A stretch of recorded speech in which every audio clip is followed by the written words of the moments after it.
Hola, ¿qué tal? Bienvenidos a su programa Innovus CRC por 89.1 Radio. Bien, hoy innovamos, hoy estamos aquí juntos y en el tanto que podamos compartir sobre lo que sucede en nuestro país, damos un paso al frente y nos enmarcamos hoy en una nueva aventura de poder transmitir directamente por nuestra página en Facebook, conectados a nuestra cabina de radio en su 89.1, en CRC 89.1. Bueno, aquí tenemos a nuestro panelista, al cual ya voy a introducir. Un cordial saludo para nuestro amigo Vinicio. Y bueno, vamos a hacer una pequeña editorial importante de lo que está sucediendo hoy en nuestro país. El tema que acontece y que a todos nos debiera preocupar es, bueno, vamos a hacer con estos amortiguadores económicos de cara al futuro? Estos amortiguadores económicos que son tan necesarios, irlos pensando, irlos construyendo.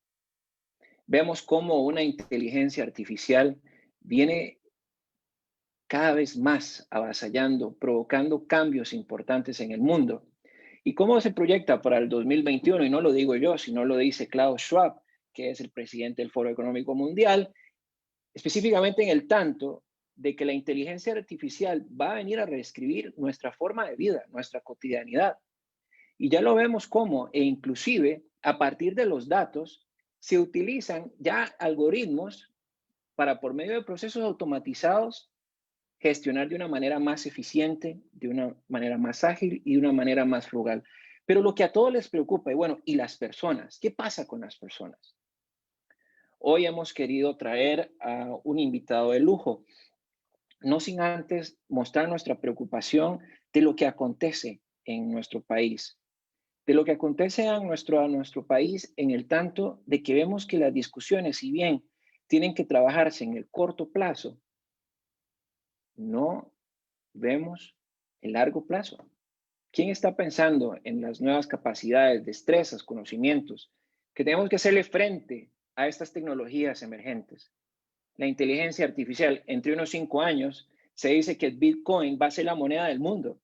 Ya cuando hay un Bitcoin vale alrededor de 13,000, 15,000 dólares. Como los procesos de blockchain que permiten tener una relación más directa entre un proveedor y un cliente, ya no van a haber intermediarios. ¿Qué va a pasar con todos esos intermediarios? Todas estas y otras interrogantes las iremos abordando en nuestro programa, semana a semana. Así las cosas. Eh, Sin preámbulo, quisiera presentar a un invitado de lujo y a quien desde hoy quisiera ofrecerle que esta sea su casa las veces que tanto quiera. Mm. Tuvimos a una inmejorable visita también a un conocido común, a Rodrigo, a quien le mandamos un cordial saludo. Y el otro día conversando con él, le manifestaba la necesidad de ir impulsando cada vez más lo que es la inteligencia artificial. Para ello hemos traído hoy a el señor Vinicio Vargas. Bueno, ¿qué puedo hablar de Vinicio? Emprendedor serial en el área tecnológica, máster en transformación digital y desarrollo de negocios por la OBS Business School, cofundador y CEO de Innovatech, el cual ahora espero que nos pueda hablar un poco de su empresa también. Y es una compañía que desarrolla software y aplicaciones basados en inteligencia artificial con modelos probados en el sector agrícola, médico y bancario. Y aquí quiero hacer una anécdota porque hemos estado estudiando mucho el tema por todo lo de la innovación, la transformación digital y la disrupción. Nos llama la atención después de una búsqueda que hicimos de cómo empresas como General Electric cambiaron su visión y de su forma de producir las cosas al instaurar sensores para recibir información. Y sobre esos sensores captar cómo era el movimiento de las máquinas, cómo se sentían los artefactos, cómo estaban conviviendo con el ser humano. Ujú, Y ahora General Electric pasó de ser una empresa que fabrica electrodomésticos a una empresa de software a ujú. partir de datos. Bien, sin más preámbulo, Benicio, bienvenida a esta que será tu casa a partir de ahora, Innous CRC, y un cordial placer, en realidad, de tenerte con todos nosotros. Por favor. Gracias, igualmente. Bueno, pues un placer estar acá. Ojalá que sea una charla bastante amena. La idea de hoy es compartir un poco qué estamos haciendo y también abrir un poco la mente respecto a algunos temas que son trascendentales en estos momentos. Eh, Hay un poco de reticencia y un poco de desconocimiento del tema, y eso hace que mucha gente o algunos tomadores de decisión sean eh, un poco lentos a la hora de adoptar algunas nuevas tecnologías, a la hora de tomar algunas acciones que sean claves en las compañías o en las instituciones, porque hay un miedo básicamente a la pérdida de trabajos. Eh, por ahí yo creo que es el mayor temor anda por ahí, pero, pero es al contrario, al contrario. Creo que me escucho ahí como de fondo, no sé qué será. Ya, dale, por favor. Sí, te comentaba que em, ese miedo a la pérdida de trabajo básicamente es porque queremos seguir haciendo lo mismo, no queremos incomodarnos, pero los tiempos cambiaron y las cosas pues se tienen que hacer de una manera diferente, y algunas tareas rutinarias que hacemos pues las hacen mejor las máquinas, ¿verdad? Básicamente. Em, por ahí un estudio científico en Estados Unidos de un instituto de radiología decía que para poder procesar la carga de trabajo de un radiólogo en la actualidad, un radiólogo tiene que analizar y diagnosticar por medio de una imagen médica, eh, cada 3 a 4 segundos tiene que diagnosticar en una carga de trabajo de 8 horas para poder sacar la carga al día, ¿verdad? Ese exceso de carga de trabajo lo que ha generado es un burnout ahí en los médicos, eh, ya pues están muy cansados, el error de diagnóstico se da de manera muy común y eso ha generado no solo pérdidas de vidas, falsos positivos y falsos negativos que generan pues ansiedad, estrés en las personas que se van para sus casas y además de eso, demandas para los hospitales. Entonces, aquí en ese caso muy práctico, es donde entra la inteligencia artificial a mejorar la vida de los radiólogos y de los pacientes en primera instancia y nos hace mejor la vida a todos, ¿verdad? Entonces, todo depende del enfoque. El tema ahí es, bueno, el radiólogo tiene que empezar a, a empaparse de nuevas destrezas, de nuevos conocimientos, eh, y cada quien en su área tiene que empezar a adaptarse a que los tiempos cambiaron, a que entramos en una cuarta revolución industrial y las cosas no se pueden hacer con máquinas de vapor, ¿verdad? Ya dimos un giro y todos nos tenemos que adaptar, básicamente. Sí, pero esa adaptación y ese rezago, cuando vemos el índice de pobreza multidimensional en nuestro país y nos damos cuenta que hay un 66% de las personas que no han cumplido el ciclo de vida académico, Vinicio, Ujú, donde claro. de ese 66% uno se pone a pensar, bueno, con esta vorágine o la tecnológica, ya cuando la economía vuelva a empezar a funcionar, que esa es una de las grandes preocupaciones que ha planteado el Foro Económico Mundial, específicamente Klaus Schwab en su último reciente libro, The Great Reset, ¿verdad? El gran reseteo. Sí, Él decía, bueno, ¿qué va a pasar después de esto? ¿Qué va a pasar con las personas? ¿Cuáles son las habilidades que van a poder conseguir? Y aquellos que se van a quedar rezagados, ¿qué van a hacer las naciones para poder brindar las herramientas? Y aquí mm, queremos mostrar la inteligencia artificial como una alternativa, claro, para las empresas.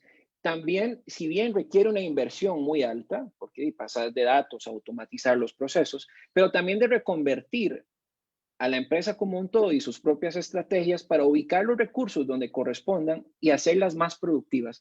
En la experiencia tuya, esto es posible hacerlo. claro.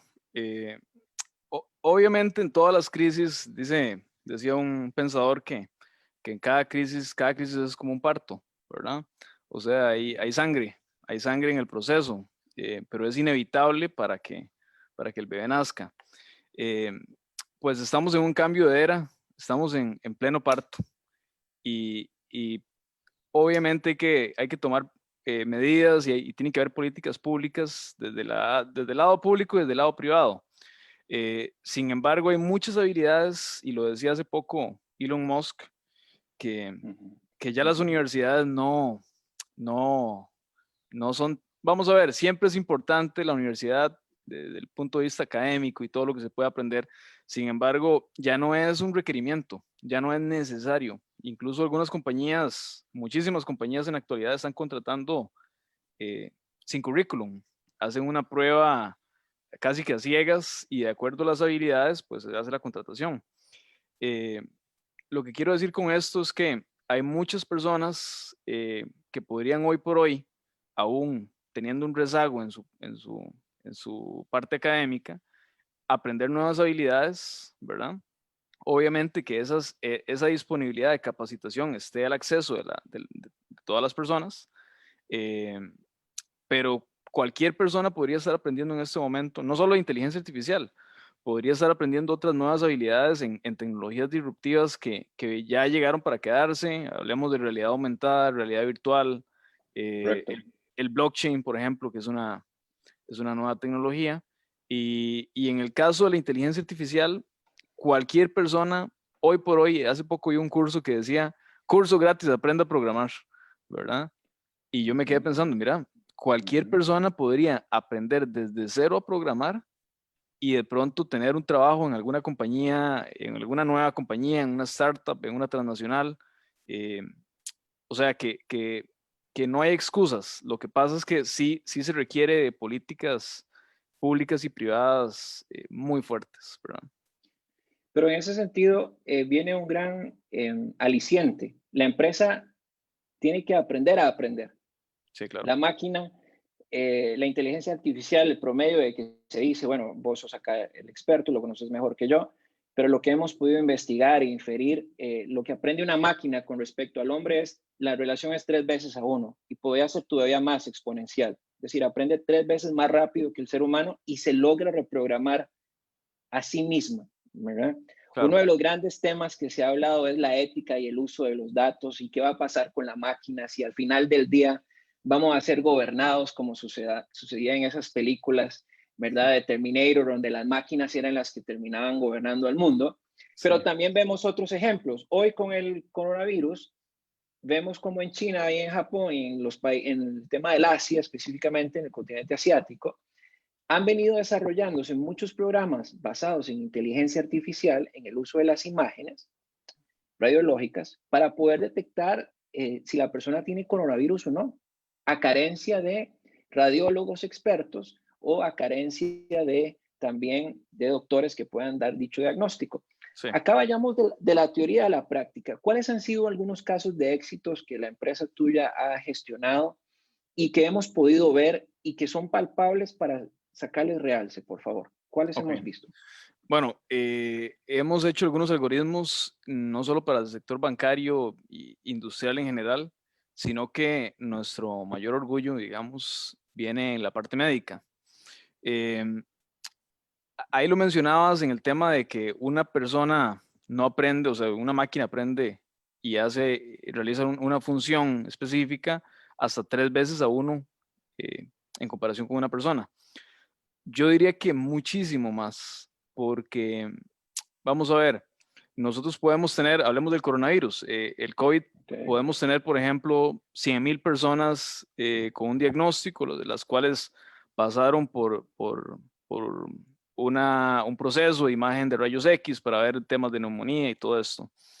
Eh, si nosotros tenemos acceso a 100,000 datos de esas personas, o sea, 100,000 imágenes médicas, y logramos entrenar un algoritmo que detecte, de acuerdo a los que sí tuvieron y a los que no tuvieron, patrones en común que nos enseñen a detectar eh, cuando hay presencia de COVID, pues en menos de un segundo podríamos tener un procesamiento de un diagnóstico. Podríamos procesar la imagen médica, pasa por el software de visualización y nos hace una detección inmediata de que esta persona tiene X cantidad de porcentaje de certeza de que tiene COVID, ¿verdad? Eso mismo, esa misma analogía que ya se está realizando en otras compañías a nivel mundial, generalmente como como una obra de bien para el público en general. No ha tenido no ha habido ninguna comercialización de este algoritmo. Sin embargo, de nuestro lado, lo que hemos estado desarrollando con mucha fuerza es la detección de enfermedades por medio del procesamiento de las imágenes radiológicas.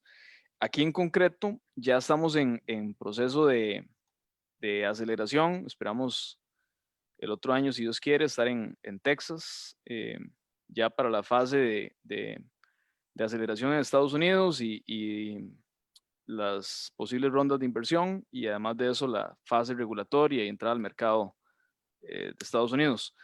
En ese sentido, nuestro software lo que hace es detectar por medio de las imágenes médicas, miles de imágenes médicas que han sido entrenadas, diferentes tipos de enfermedades como cáncer de mama, nódulos pulmonares, derrame intracraneal, tumores cerebrales, y la medida de calcio en arterias coronarias para detección de riesgo cardiovascular, que es una prueba que actualmente se realiza. Los cardiólogos especialistas la realizan de manera manual, por medio de una imagen de pecho, determinan el porcentaje de calcio que tienen las arterias coronarias, y eso determina el riesgo que usted va a tener de tener algún accidente cerebrocardiovascular o un ataque cardíaco. Eh, eso actualmente se realiza de manera manual, pero nuestro software lo que haría en este caso es detectar el porcentaje de calcio de manera automática en cuestión de segundos, ¿verdad? Y aumentar la posibilidad de carga de trabajo del médico, ¿verdad? Esa es la parte que más nos interesa, poder aliviar la carga del radiólogo, hacer que sea posible que pueda eh, llevar un diagnóstico más certero, y además de eso generar un diagnóstico de manera pues más precisa en el menor tiempo posible. Vaya, entonces lo que estamos diciendo es que a partir de otros patrones y otras imágenes que se han tenido en el pasado, que son datos, Sí, ¿verdad? Lo están haciendo en información y con eso lo están haciendo en conocimiento. claro, Pero más interesante todavía es el hecho de poder predecir, claro. ¿verdad? Eventualmente la obtención de estas enfermedades y con qué nivel de confiabilidad pueden girarse estos resultados, que eso es importante también, Claro, ¿verdad? claro. Ahí van varios factores. La cantidad de imágenes que tengamos es muy importante. Además de eso, la calidad de las imágenes, ¿verdad? Entonces, la certeza va a aumentar con el uso, primero que todo. Entre mayor cantidad de datos tengamos, mayores alianzas con hospitales y centros de investigación que nos permitan que los médicos validen las imágenes, que nos den imágenes que ya tienen un diagnóstico validado, ¿verdad? Eso va a aumentar muchísimo la certeza. De momento tenemos niveles de certeza encima del 90%, lo cual es bastante alto. Eh, Sin embargo, puede aumentar. Ahora, un punto a tener en cuenta es que esto no es una herramienta que sustituye al radiólogo ni que da un diagnóstico, sino es una herramienta de soporte para que el radiólogo pueda hacer su trabajo con un mayor nivel de información, con mayor certeza, que le dé una guía para hacer su trabajo y que le permita pues reducir el porcentaje de falsos positivos y falsos negativos, y permitirle también salvar vidas, ¿verdad? Y aquí viene la gran interrogante. ¿Cómo ha sido la adopción de este tipo de innovaciones? Porque esto es una innovación, verdaderamente, en el campo de la salud. Yo sé que para el creador es como cuando uno tiene un bebé, ¿verdad? O tiene un Sí, hijo y ve habiendo desarrollado. Pero hay cierto entorno que te dice, mire, esto es funcional, no es funcional. ¿Cuál es la cultura de la adopción de las tecnologías emergentes hoy? Porque lo que estás diciendo es una claridad y es una realidad. Esto es una herramienta que coadyuva al médico, no viene a sustituir a un radiólogo. Pero ujú, muchas veces hemos visto casos que se quedan en el camino por la amenaza que sienten las claro, personas de no adoptarlas. Y claro. aquí quisiera que te refirieras un poco a este Sí, particular, por sí, favor. sí, hay un rechazo inmediato, eh, un escepticismo muy ligados al miedo, ¿verdad? Al miedo a, a ser sustituido, básicamente. Entonces, de entrada, los hospitales en general, no solo Costa Rica, en Costa Rica hay un fenómeno que es que está relacionado con que todo lo de afuera es mejor, ¿verdad? Pero eso ya es otro tema. Eh, Más que todo es un escepticismo y una lentitud para adoptar nuevas tecnologías, no solamente inteligencia artificial, en todos los hospitales en el mundo. De hecho, un estudio que leí precisamente ayer eh, decía que la adopción eh, de ese tipo de tecnologías en el mercado, en el sector médico, eh, fue lenta en el año 2019, ¿verdad? Pero, sí, pero vemos un crecimiento constante, eso sí, hay un crecimiento del 16, ahora se espera un 44% de crecimiento para el otro año, pero sí hay una lentitud en la adopción. Adopción. Sí, claro. Eso eso va a cambiar porque hay cosas que uno puede evitar y otras que no. Esto ya no se puede evitar, ¿verdad? Pero en ese tanto, ¿cómo podría impactar, por ejemplo, a una organización? Y pongámoslo en un contexto. Costa Rica está necesitado de tener amortiguadores económicos para el futuro. Necesitamos pasar de ser meros peones, porque si lo somos, las empresas filiales de otros países vienen, nos contratan muy barato, una mano de obra muy barata. Lo decías muy bien, algunas empresas ya no necesariamente contratan por el tema del currículum, sino contratan por las habilidades y son formadas dentro de las mismas organizaciones, lo Ujú. cual uno podría pensar en un esbozo de innovación organizacional, en el tanto que la propia empresa pueda reconvertir sus propias capacidades internas. Pero pensando en el futuro, porque a veces los latinoamericanos nos quedamos en el corto y en Claro. el muy corto plazo, ¿verdad? En el 1 o 2 años. Esa es Ujú. una empresa de capital costarricense que se está abriendo espacio en el campo de la salud. Sí. Ahora, hablemos también del tema financiero, que sé que han tenido alguna incursión en ese campo también. ¿Qué tal ha venido las cosas? Sector financiero, en realidad lo que hemos hecho son algunos proyectos piloto, algunos modelos que no han sido, todavía no han pasado a la etapa comercial, básicamente porque iniciamos como una startup muy enfocada en la investigación y el desarrollo. De hecho, Mm, nos parece que la clave es la investigación y el desarrollo. El sector financiero, hemos hecho algunos modelos que nos pueden predecir, por ejemplo, el movimiento futuro de algunos mercados financieros, hablamos de las acciones, ¿verdad?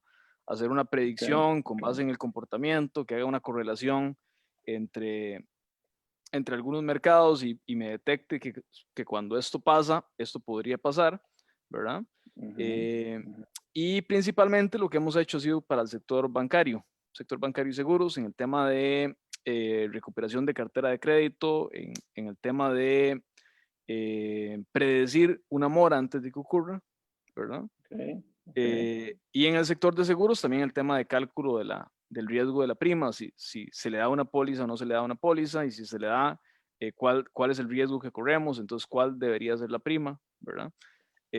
Cosas como estas, que en realidad son la misma analogía, son modelos de Machine Learning y Deep Learning, Deep learning, ujú. en el cual la clave es qué información tenemos y cómo convertimos esa información que pareciera no tener ningún valor en valor, ¿verdad?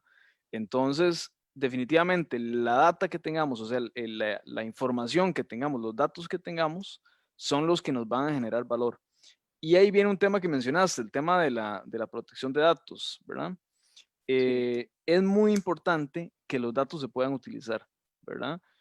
Ahora hay formas de hacerlo. Debería haber un sistema de compliance que nos permita garantizar que los datos no van a ser, no se va a acceder a información personal, o sea, a saber quién es la persona que está detrás de esos datos, sino que tengamos Ujú. datos que sean encriptados, que sean anonimizados, que nos permitan mantener un entrenamiento continuo de esa misma información, porque eso va a permitir que la precisión del resultado que estemos esperando sea cada vez mayor, ¿verdad? Y aquí viene la gran pregunta. Vemos cómo en otras latitudes autos que se van a conducir solos, que ya se conducen solos. Vemos también cómo lentes te permiten tener realidad virtual aumentada o inclusive sostener este tipo de reuniones sin siquiera Claro. estar pegado a una computadora, vía un wireless y demás, que Ujú. te va a generar información. Eso es inteligencia artificial. Vemos también cómo Facebook es un claro ejemplo que si ya antes te etiquetaban, te reconocía, ahora con el reconocimiento facial Facebook tiene la decencia y te pregunta, bueno, ¿quieres etiquetarte o no en esta fotografía? Pero aquí viene el derrotero importante, banca y seguros. Para la banca, ¿qué se prevé en el tema de inteligencia artificial o cómo se podría coadyuvarlo? Vamos a ponerlo en positivo, Ujú. para predecir aquellos bancos que se van a quedar sin capacidad de recuperar ingresos, Ujú. cuotas, porque viene una economía cada vez más erosionada, Claro. donde tenemos un 24,5% de desempleo. Si le sumamos los desalentados, podemos llegar fácilmente al 40%.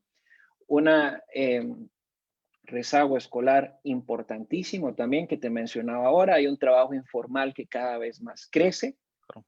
Eh, específicamente en banca, ¿qué soluciones están viendo ustedes en el campo de inteligencia artificial que podría de alguna forma coadyuvar? Porque si bien se genera una solución, de repente se pueden crear microindustrias también paralelas, ¿verdad? Claro. Qué se ha visto de ese tema? ¿Han visto algo? ¿Se ha discutido algo? Sí, claro. En banca hemos tenido algunos acercamientos directos y con banca hay dos tipos de interés. Número uno, riesgo, ¿verdad? ¿Cuál es mi Ujú. riesgo y cómo administro yo ese riesgo?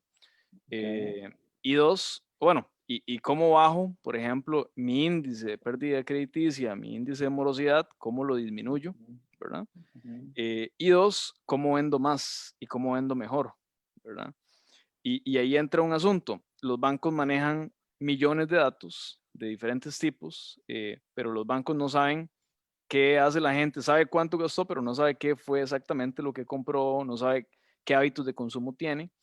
Eh, si los bancos tuvieran información clasificada con ya resultados generados, con un análisis ujú, automático de los datos, nos permitiría, tener la información de que Pedro está teniendo un aumento en sus ingresos, que Pedro ujú, tiene ciertos hábitos de consumo y que le podría calzar la tarjeta esta que da millas de viaje, ¿verdad? ujú, O que Pedro se gasta el 30% de sus ingresos en restaurantes y que podría ujú. tener ciertos beneficios con esa otra tarjeta, o que Pedro aumentó con su empresa una cantidad importante, o está aumentando una cantidad importante de sus ingresos y que podría tener un crédito comercial de tal tipo, ¿verdad? Entonces, cómo personalizar los créditos, cómo personalizar el consumo que va a tener ese cliente con el banco y aumentar los ingresos del banco.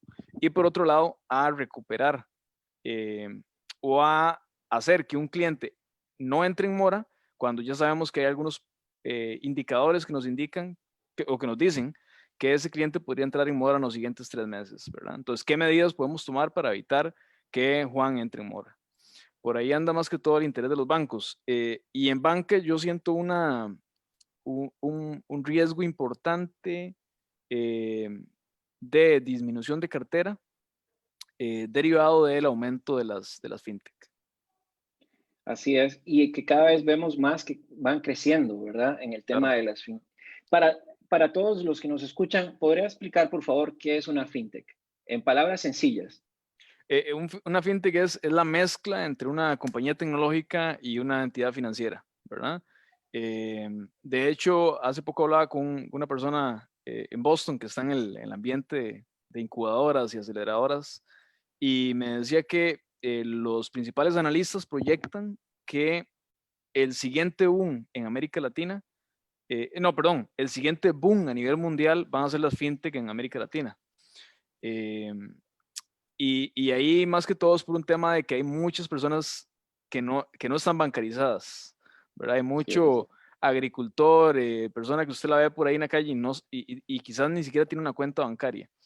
Correcto. Ahora nada más agarras tu teléfono, que casi todo mundo en todos los estratos sociales tiene un teléfono, te descargas una aplicación y empezás a enviarle dinero de un lado a otro, a sacar un crédito, sin tener que ir a ningún banco, ¿verdad?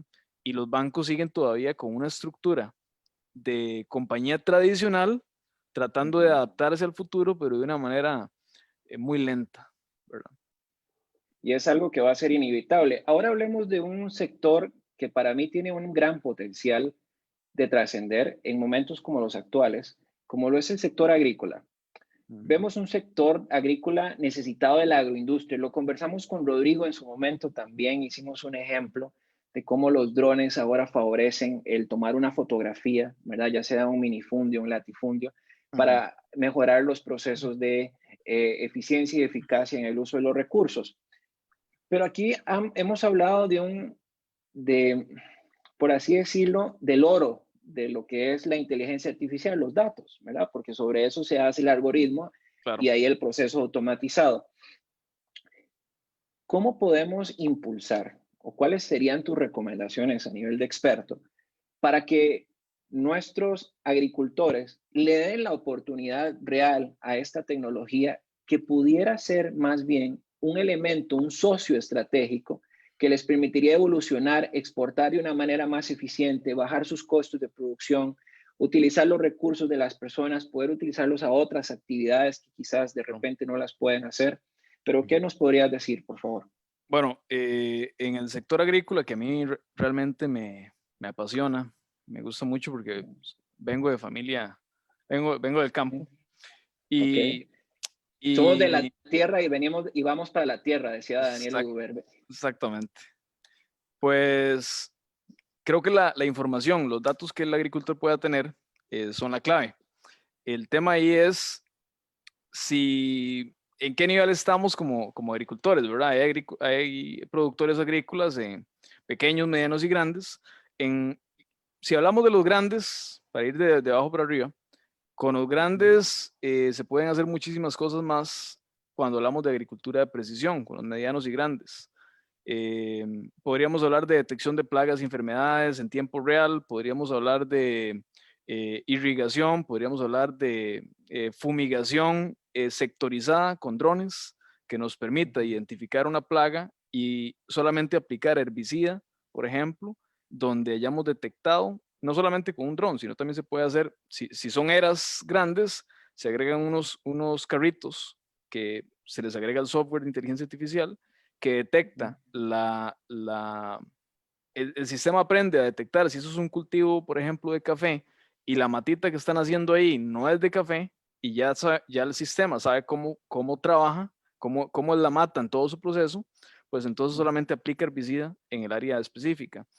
Eh, si hablamos de agricultores pequeños, creo que hay muchas oportunidades con los sensores, porque si tenemos sensores en la tierra, eh, en diferentes áreas que nos digan, bueno, tenemos un cultivo de tomates y el tomate requiere X cantidad de fósforo, X cantidad de potasio, de nitrógeno, tiene que estar en tal nivel y tal nivel, el grado de humedad tiene que ser tal. Entonces podemos entrenar a esos sensores, tener esos sensores detectándonos que el nivel de humedad se nos fue muy abajo, que necesita irrigación, que el potasio está muy bajo, el fósforo está muy bajo y necesitamos agregarle y eso nos va a generar resultados en la cosecha. Entonces, son inversiones sumamente bajas. Tener sensores en los cultivos no es una gran inversión, nos podría dar información clave que permita que los agricultores tengan mejores resultados y cuando ellos vean los resultados se van a ir animando progresivamente a, van a empezar a creer, ¿verdad? Y aquí cuando hablamos de un sensor, para los que nos ven y nos escuchan, un Ujú. sensor es, imagínense el sistema nervioso de suyo y mío, que al final es un aparato pequeño que va a darle vida a un objeto inanimado, es decir, que va a permitir identificar cómo siente, qué es lo que está transmitiendo, qué es lo que está generando. En Ujú. Japón hay un caso, me imagino que debes de conocerlo, con el tema de las vacas por la reproducción animal, ¿verdad? Que les ponían un sensor a las vacas para saber cuándo podían reproducir y cuándo no, y bajar los niveles de probabilidad para tener o machos o hembras, ¿verdad? Para Claro. poder volver a establecer el proceso.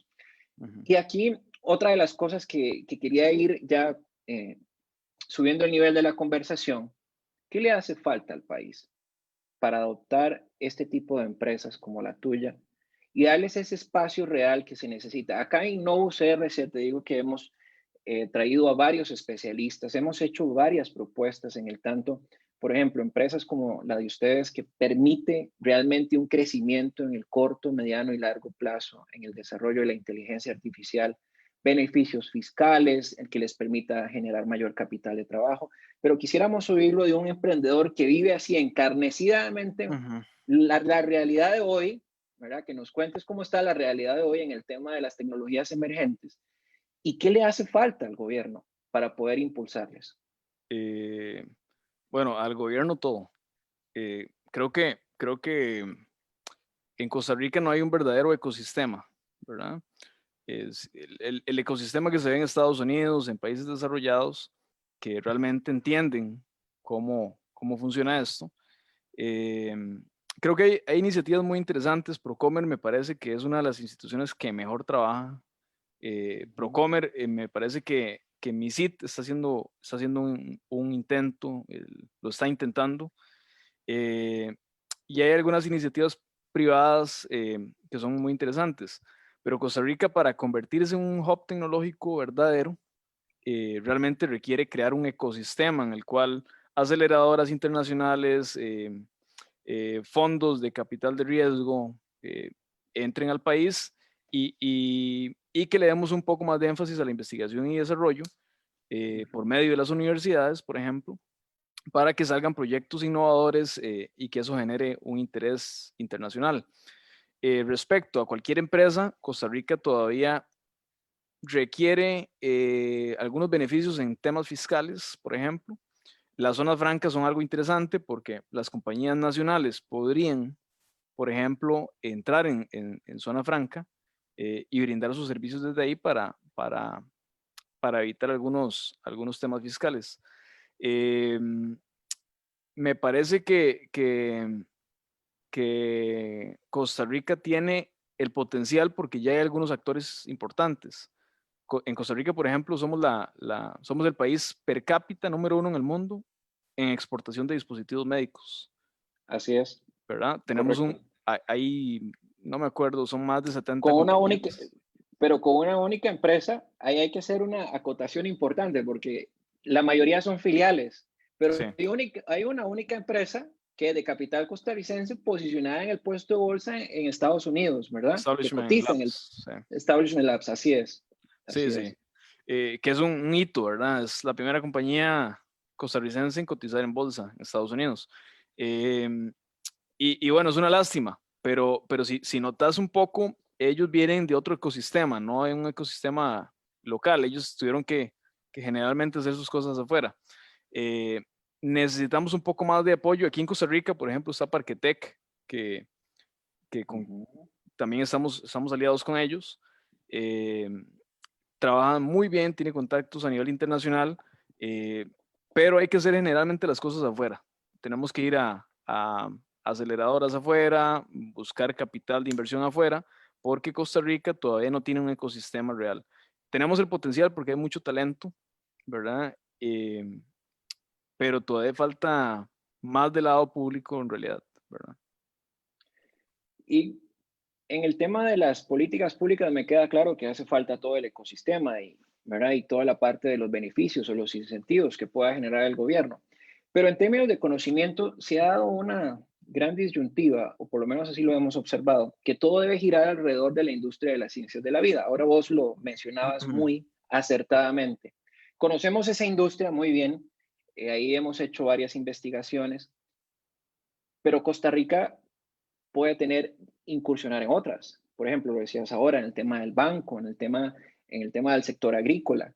Ujú. ¿Cómo pasar de esa barrera cognitiva mental y de llevar todo ese conocimiento a las regiones? Y te voy a decir por qué.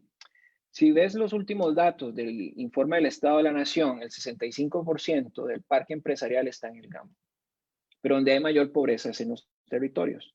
Ujú. Podríamos pensar en centros tecnológicos dedicados a la inteligencia artificial en los territorios, en las Claro. regiones. Y estamos en el momento correcto para hacerlo, porque de hecho ahora muchos de los trabajos se pueden hacer remotos. Eh, por ejemplo, hablamos en el campo del software, puedes tener a todo el equipo de trabajo viviendo en Pérez de León, en Orotina, en Guanacaste, donde sea. De hecho, muchos ahora viven en la playa por eso. Eh, entonces yo creo que estamos en el momento correcto para empezar a descentralizar, a quitar el mito de que todo tiene que ser en el GAN. De hecho, hay zonas como Pérez de León o como Rotina, o hablemos de Quepos, diferentes lugares del país donde se podrían crear centros de trabajo donde la gente podamos contratar personas de esos lugares, ¿verdad? Que no se tengan que ir para San José a vivir, eh, y de esa manera empezar a quitar la brecha, a ser un poco más cercana a la brecha de desigualdad social, ¿verdad? ¿Cómo ves el rol del INA en estos proyectos? ¿A quiénes verías ahí de la mano, de lleno en este proyecto de brindar capacidades territoriales en el tema tecnológico? O no necesariamente habría que desarrollarlas, pero por lo menos vemos a un INA que Ujú. podría incluir ahí, transformarse, pero ¿cómo podrían acercarse a empresas como ustedes, por ejemplo, y decirles, bueno, ocupamos estos y estos y estos perfiles? Los perfiles, supongamos que estén en las regiones donde hay mayor pobreza. Te puedo decir algunas que son donde están en la costa, por ejemplo. Pacífico Central registra un dato espeluznante y alarmante. No sé si lo sabías, pero anda en el orden del 32%, el nivel de pobreza por hogar. De cada 100 hogares, 32 son pobres. Wow. El salario o los ingresos con lo que la gente vive ahí no supera los 700,000 colones. Entonces, cuando vos te das cuenta donde la costa tiene turismo, puede tener tecnología, bueno, en Guanacaste está Adasta Rocket, que hay ahí todo, tiene el aeropuerto, el turismo, tiene las condiciones. Eh, ¿Será momento de startups como ustedes de mirar hacia las regiones y decirles, empecemos a crear esa red de makers, por así decirlo, en temas de inteligencia artificial que puedan convertirse en laboratorios de innovación? ¿Es este el momento propicio? Lo decías que sí, pero quiero como enfatizarlo más, como para abrir la mente, porque sé que nos escuchan eh, personas tomadores de decisión a nivel país, y quisiera esta oportunidad de traer a un experto que lo vive y que les diga, miren, es que a mí nadie me lo tiene que contar, yo lo vivo y sé que es una realidad. Sí. ¿Qué nos puedes decir? Yo pienso que uno contrata al que tenga el talento independientemente de dónde viva. Entonces, es muy probable que las iniciativas de contratar en zonas de alto nivel de pobreza no sean muy fuertes, a no ser de que eh, haya instituciones como el INA, por ejemplo, que tiene el alcance y pueda sacar personal capacitado de esas zonas, ¿verdad? Y en estos momentos, por ejemplo, estamos en el momento de contratar remoto. Muchas personas trabajarían de manera remota, no es necesario. Hay muchas herramientas tecnológicas para integrar los equipos, para llevar metodologías ágiles sin tener que estar en una oficina. Es el momento para empezar a tener ese recurso humano que en realidad es muy escaso si hablamos de temas de inteligencia artificial. Es un recurso escaso en este momento. Necesitamos estar preparados para lo que viene, no tener que estar disponiendo de personas en Argentina, en México, en Colombia, en la India, en Pakistán, en otros países, Europa del Este, porque en Costa Rica no tenemos el recurso humano, ¿verdad? Creo que es importante empezar a desarrollar, no solamente para nosotros, sino para todas las compañías que van a empezar a nacer eh, y a las compañías grandes que van a venir también, van a venir a Costa Rica, tener recurso humano que pueda estar en esas zonas, pero para que eso sea posible, tiene que haber personal capacitado en esas zonas. Y ahí es donde entra la iniciativa pública de instituciones como el INA, por ejemplo. ¿Y qué tal si empresas, porque hemos visto el caso de Microsoft, tuvimos a Víctor Vargas también, no sé si Sí. es familia tuya, pero lo tuvimos aquí con nosotros en su momento allá en cabina. No hemos podido ir a la cabina, a quien le mandamos un cordial saludo a nuestro jefe en controles, Eduardo Chavarría. Y él nos decía, mire, Microsoft está preparando para el futuro. ¿Y qué es lo que está haciendo? Educando.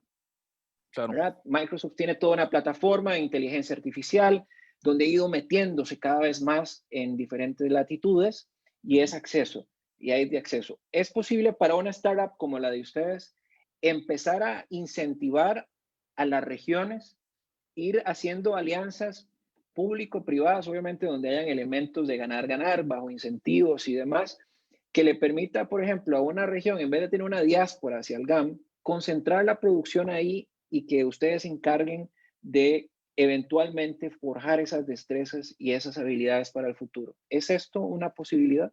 Totalmente. Y se vuelve un ganar-ganar y muy interesante, porque además de que estamos ganando todos, hay un propósito mayor, ¿verdad? Hay un efecto sobre las mayorías que a todos nos interesa. ¿Y cómo lo hacemos posible? Esta sería una, ¿qué haría falta? Por ejemplo, alguien que los incentive a ustedes. ¿Qué necesitarían para llegar ahí? Tienen que haber incentivos y tiene que haber un proyecto serio en el cual podamos hacer una alianza público-privada que realmente haga factible que eso sea posible. Ok, ok. Esto estás hablando de gobierno, pero ¿y si fuera una institución pública u otra que no sea el gobierno central, es posible también? Sí, claro, claro. Ok, ok. Bien, ya estamos a unos escasos 10 minutos de la conversación de que finalice. Lamentablemente aquí el tiempo se va muy rápido, pero no quisiera sin antes aprovechar la oportunidad de hablar de tres aspectos. Uno, el miedo a las empresas a utilizar sus datos para la transformación tecnológica. Esto es un tema cultural que estamos hablando. Porque cuando hablas de datos, por ejemplo, la gente piensa, bueno, me van a invadir mi privacidad Ujú. por la ley de protección de datos al consumidor, ¿verdad? Cuando al final la inteligencia artificial en algunos casos puede programarse o puede ser un algoritmo que utilice datos agregados, por ejemplo, para poder entender patrones de conducta y de comportamiento y demás. Número uno. Número dos, ¿qué tan fuerte sería el impacto en términos de beneficio económico, hablando de retorno de la inversión? No sé, 1, 2, 3 años. Empresa, yo tengo mi empresa X de producción, pero necesito mirar al futuro.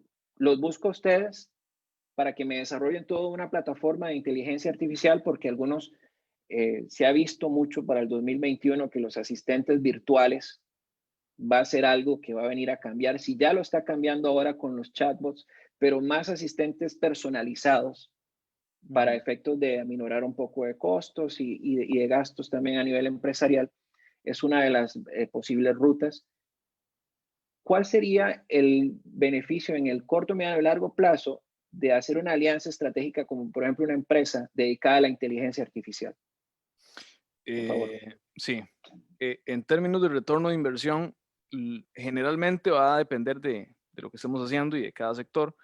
Las experiencias que tenemos es que son retornos de inversión bastante altos. Lo que pasa aquí es que hay cosas que no se pueden medir y las empresas tienen que estar dispuestas a tener cierta aceptación al riesgo, a, a que algo, a que algo que es nuevo, a que algo que es innovador, pues requiera aprendizaje, requiera de un proceso, que hay cosas que podemos decir, bueno, esto dura 3 meses o un año, porque eso que usted nos está pidiendo aún lo tenemos que determinar por medio del prueba-error y el aprendizaje. Entonces, hay dos líneas de acción. Una de lo que tenemos más claro, eh, problemas o retos que sabemos que podemos esperar, ¿verdad? Y que podemos determinar un retorno de inversión. Y está el otro escenario de lo que queremos cambiar en nuestra empresa y queremos hacer la transformación digital de eso, eh, pero no sabemos qué va a ocurrir. O sea que tenemos que hacer un proceso de investigación y desarrollo para que eso sea posible. Entonces, las empresas tienen que estar dispuestas a hacer proyectos por etapas. Etapa 1, darnos cuenta de esto. Etapa 2, darnos cuenta de esto para ir haciendo que esos supuestos sean más certeros y podamos cuantificar y determinar cómo sería un retorno de inversión.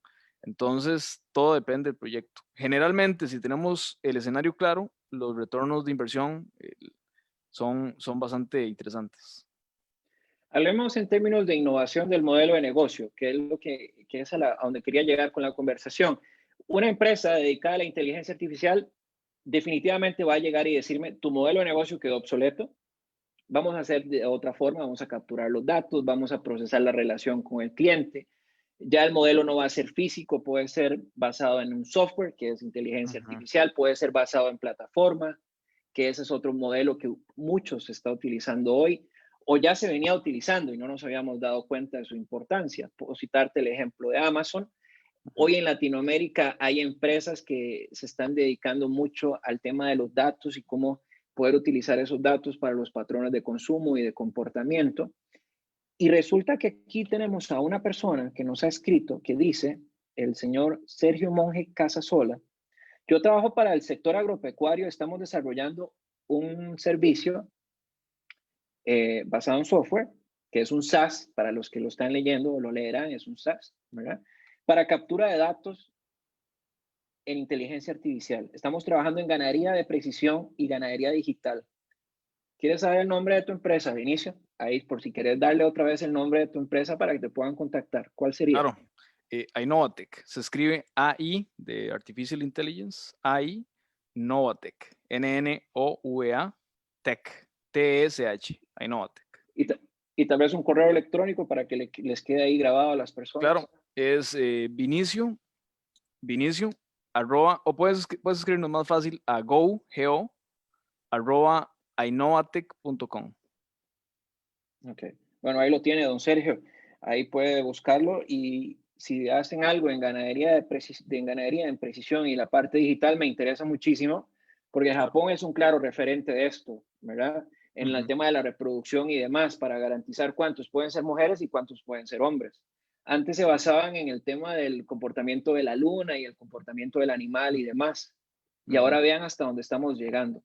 Volviendo a la discusión y a la conversación que teníamos anteriormente, la definición del modelo de negocio, Vinicio, que es algo fundamental para el futuro, pero también implica una innovación tanto para la empresa. Tres principales recomendaciones, puntuales, pero muy certeras. Hay varios escritores que dicen, si usted no adopta tecnología emergente, inteligencia artificial, procesos robóticos, o utiliza los datos, sus probabilidades de sobrevivencia eh, son nulas. Y de esto Ujú. puedo dar un ejemplo en nuestro país. Antes del 6 de marzo, las empresas que iban a imaginarse, nadie iba a imaginarse que esta mano invisible, como lo llamaba Adam Smith, iba a arrodillar a todas las economías del mundo. Pero resultó que viene el primer cierre, eh, ¿verdad? O el primer martillo que le pega al gobierno a la economía, cierra la economía, y las empresas partían que era simplemente de volver a abrir y ya. Ujú. Pero se dieron cuenta que el consumidor cambió. Claro. ¿Cómo la inteligencia artificial eh, va a impactar a las empresas, pero también nos va a impactar a nosotros? ¿Qué nos puedes decir al respecto? Bueno, yo primero recomendaría que los cambios los hagan progresivos, ¿verdad? No un cambio drástico porque ese generalmente es el mayor miedo. Mi modelo de negocio es de esta manera y de pronto lo tengo que cambiar de la noche a la mañana, ¿verdad?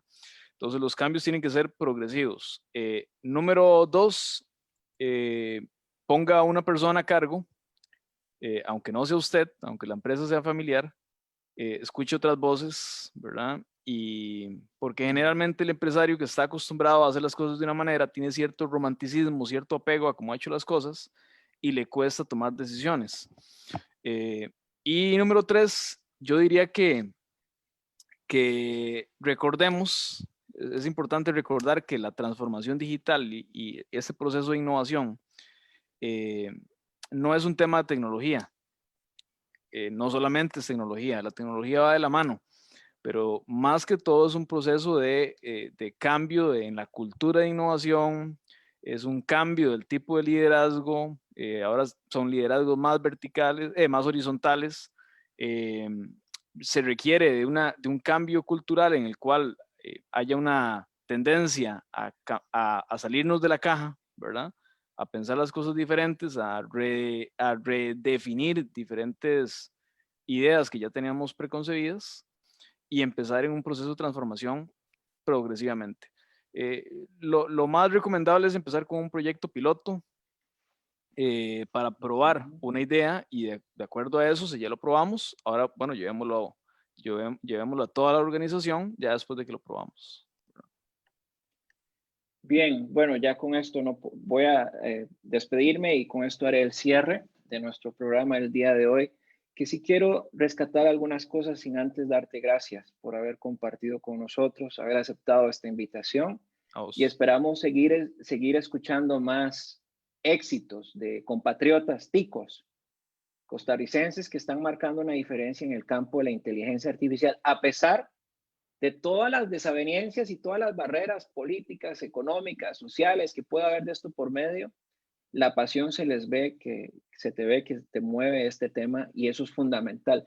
Yo Claro. quiero hacer, si me lo permiten, un breve cierre de este programa de hoy. Hemos visto cómo la tecnología bien puede ser uno de los mejores amortiguadores económicos para el futuro. En el 2008, cuando se da la recesión en Estados Unidos, el gobierno decide invertir en conglomerados productivos enfocados en tecnología. Invierte en empresas como Google, Apple, les da mayor capacidad económica, hay mayor contratos, hay mayor capacidad de generar empleos y bienestar. Y pasado un tiempo se le dio, o las empresas retribuyeron al gobierno los préstamos que se les había dado. ¿Qué nos hace falta en Costa Rica? Esa visión de largo plazo. Pero también creer que en los territorios tenemos la capacidad. Cuando comparamos los índices de pobreza multidimensional entre el GAM y las regiones y nos damos cuenta que el ingreso por hogar en el GAM ronda alrededor de 1 millón de colones y en las regiones 600,000, 700,000 colones, es una naturalidad que hay una diáspora de talento hacia el GAM. Y muchos que estamos en la academia actualmente escuchamos a nuestros alumnos decir, profesor, en Costa Rica no nos vamos a quedar. Antes de la pandemia, Unimer había hecho un estudio de que 3 de cada 10 estudiantes estaban dispuestos o pensativos a irse a otras latitudes a trabajar. No ni siquiera a estudiar, sino a trabajar. Claro. Y te pones a pensar, la tecnología llegó, el mundo se nos adelantó. ¿Cuál va a ser el reto que vemos desde Innovo CRC? A medida que este avance tecnológico siga su camino, entendamos que la tecnología llegó para quedarse y tenemos que aprender a convivir con ella. Pero de eso no debe atemorizarnos que llegue a suplantarnos. Más bien por el contrario, debe ser una motivación para todos nosotros para obtener la ruta de una transformación personal. Aquí Vinicio lo decía muy bien ahora, el tema de la cultura de innovación dentro de las organizaciones. Pero yo le pregunto a usted que nos escucha y nos verá y nos ve, ¿usted se ha puesto a pensar en que puede estar haciendo cosas diferentes hoy o sigue esperando más asistencialismo? Mejor busque las herramientas para que pueda diseñar esa caña de pescar que le dé bienestar para el futuro. Gracias al señor Vinicio Vargas, gracias a los que nos han acompañado y seguimos en este viaje de la innovación. Hasta la próxima. Un gusto. Éxitos.